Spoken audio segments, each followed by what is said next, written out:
Hello, नमस्कार साथियों।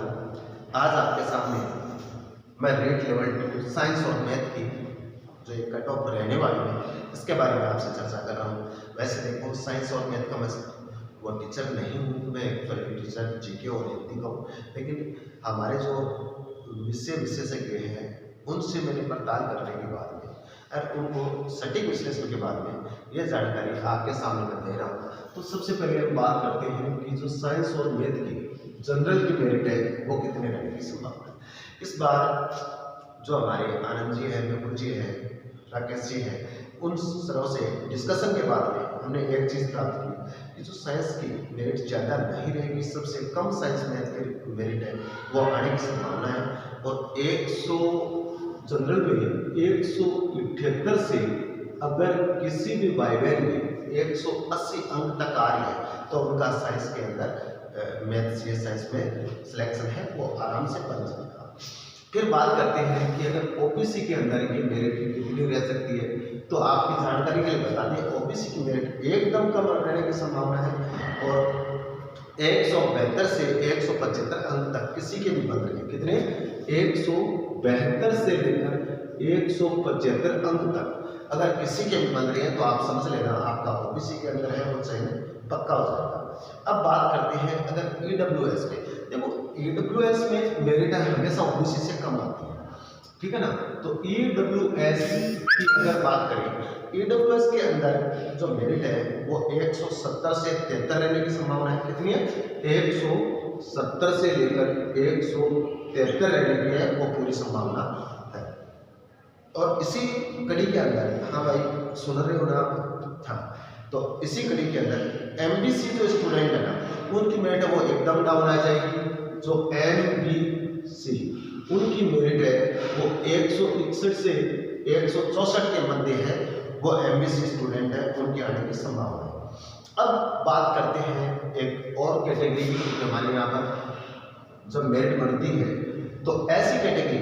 अब ऐसी कैटेगरी के अंदर मेरिट कितनी आ सकती है? तो ऐसे में अगर किसी भाई बहन के 155 से अगर 157 अंक तक नंबर आ रही है तो 100% वो अपना यह जो कैटेगरी मैं बता रहा हूँ ये सब के सब फाइनल मेरिट है और डबल होने के बाद में जो फाइनल सिलेक्शन होना है वो इन्हीं नंबरों के ऊपर होना है, ठीक है ना। नेक्स्ट अगर बात करिए कि एसटी के अंदर कितनी जा सकती है, तो एसटी के अंदर एकदम कम जाएगी। अगर इससे यानी मैं अगर यहाँ पर कहूँ 152 से लेकर 154 अंक तक किसी भी बहन के या भाई के बन रहे हैं तो निश्चित रूप से उनका फाइनल चयन है वो इसी के अंदर हो जाएगा।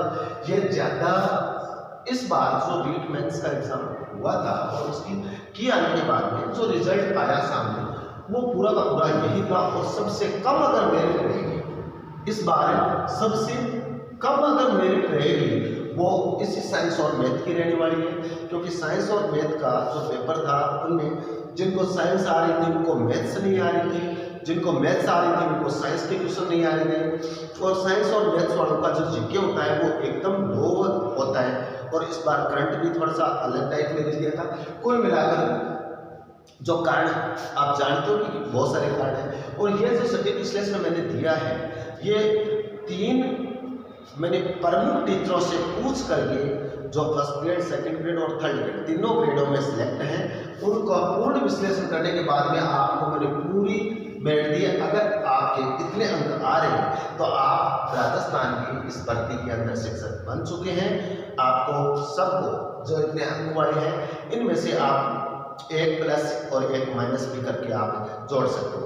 तो देखिए, मैं पहले बता रहा हूँ कि मैं इस सब्जेक्ट का टीचर नहीं हूँ, मैं मूलतः हिंदी का टीचर हूँ, हिंदी का, और मुझे ये अधिकार भी नहीं है। फिर भी विद्यार्थियों ने बहुत से कहा कि सर आपके तो जानकारी में बहुत सारे मैथ्स के और साइंस के जो विशेषज्ञ हैं वो बहुत है, तो उनसे कृपया परामर्श करके और हम तक वो न्यूज़ जरूर पहुँचाएँ। तो मेरा जो प्रयास था वो आप तक ये न्यूज़ पहुँचाने का था, आपकी कट ऑफ का विश्लेषण पहुँचाने का था, वो मैंने आपके सामने रख दिया।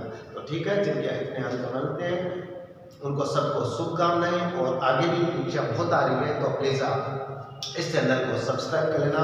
मैं सभी विषय की है वो विशेषज्ञों से पूछ करके आपके सामने इसी चैनल के ऊपर लाता रहूँगा और तमाम गवर्नमेंट वैकेंसी जो भी निकलती है ना उसके पूरा डाटा विथ जो की रनिंग डेट है और एंडिंग डेट है, दोनों के दोनों मैं इसके ऊपर ही आप तक वो सभी के सभी गवर्नमेंट जॉब से संबंधित जो भी वैकेंसीज है, नोट्स हैं या जीके और हिंदी के हैं, वो सब मैं इसी चैनल पर आपको बताता रहूँगा। ठीक है, तो थैंक यू वेरी मच, आप सब ने सपोर्ट किया, थैंक यू।